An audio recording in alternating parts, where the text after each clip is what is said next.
안녕하세요. 오늘 저희가 좀 깊게 파볼 이야기는요. 수영할 때 왜 힘을 빼라고 하는지, 그리고 그게 땅 위에서 하는 운동하고 대체 무슨 관계가 있는지 이런 거 궁금해 보신 적 있으시죠? 오늘 살펴볼 자료가 바로 그 점에 대해서 상당히 흥미로운 얘기를 하더라고요. 우리가 보통 좋다고 생각하는 그런 근력 운동 있잖아요. 그게 오히려 수영에는 좀 방해가 될 수도 있다, 뭐 이런 내용인데요. 네, 받으신 자료, 그 수영과 지상훈련의 상관관계 발췌본 보시면 딱 나오죠. 아니, 힘을 덜 쓰는 게 어떻게 더 빠를 수가 있을까? 그 비밀을 한번 같이 파헤쳐 보자는 거죠. 핵심은 이거 같아요. 물속에서 얼마나 효율적으로 움직이느냐, 그리고 그걸 위한 지상훈련은 뭐가 있느냐, 이 둘의 연결고리를 찾는 거예요. 일단 자료에서 좀 눈에 띄는 게 뭐 저병이나 자유형 같은 거 있잖아요. 기본 영법. 그거 배우는 건 한 4개월에서 6개월. 그 정도면 되는데 진짜 수영은 그 다음부터라고 하네요. 특히 재미있는 비유가 하나 나오는데 물속에서 힘을 막 주잖아요. 그게 꼭 늪에 빠졌을 때 막 허우적거리는 거랑 비슷하대요. 힘 줄수록 더 빠진다는 거죠. 그러니까 힘 쓴다고 무조건 앞으로 가는 게 아니라는 거예요, 물속에서는. 적, 그러니까 표면적을 어떻게 활용하느냐가 훨씬 중요해요. 예를 들어 앞으로 나갈 때는 물의 저항을 최대한 줄여야 하니까 몸을 가능한 한 얇게 유선형으로 만들어야 하고요. 반대로 물을 뒤로 밀어내면서 앞으로 나가야 할 때는 추진력을 얻어야 하니까 뭐 손이나 발 같은 부위의 면적을 넓혀서 물의 저항을 최대로 이용해야 하는 거죠. 이 모든 걸 잘하려면 말씀하신 것처럼 힘을 빼는 것, 이게 정말 필수적입니다. 힘은 딱 필요한 자세를 유지하는 최소한으로만 쓰고 과도한 힘은 오히려 몸을 뻣뻣하게 만들어서 효율을 떨어뜨리는 거죠. 와, 그렇군요. 그러니까 막 힘을 줘야 몸이 뜨고 더 빨리 갈 거라고 생각하는 게 흔한 착각이라는 거네요. 근데 사실 본능적으로 물에 뜨려고 하면 힘이 들어가기 마련이잖아요. 자료에서는 혹시 이 힘 빼기를 그럼 어떻게 연습해야 한다 이런 힌트 같은 것도 좀 주나요? 어떤 구체적인 연습법이라기보다는요, 그 원리를 좀 강조하는 편이에요. 일단 힘을 빼야 몸이 자연스럽게 물에 뜨고 또 물의 흐름을 좀 더 잘 탈 수 있게 돼서 저항을 덜 받는다. 이 점을 이해하는 게 중요하다는 거죠. 그래서 지상훈련도 이런 원리에 맞춰서 해야 효과가 있다는 이야기로 연결이 되는데요. 우리가 보통 헬스장에서 하는 운동 있잖아요. 무거운 거 들고 천천히 막 근육 자극 느끼면서 하는 거예요.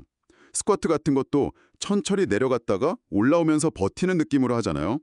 근데 자료에 따르면 이런 운동은 수영 실력 향상에는 어쩌면 좀 비효율적일 수 있다는 거예요.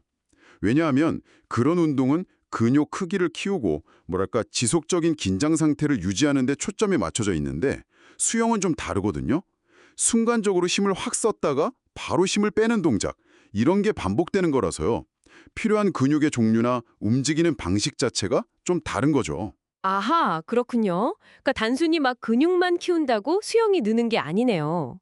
그럼 땅에서는 도대체 어떤 운동을 해야 하는 건가요? 힘 빼는 연습을 땅에서 직접 할 수는 없을 텐데요. 그렇죠.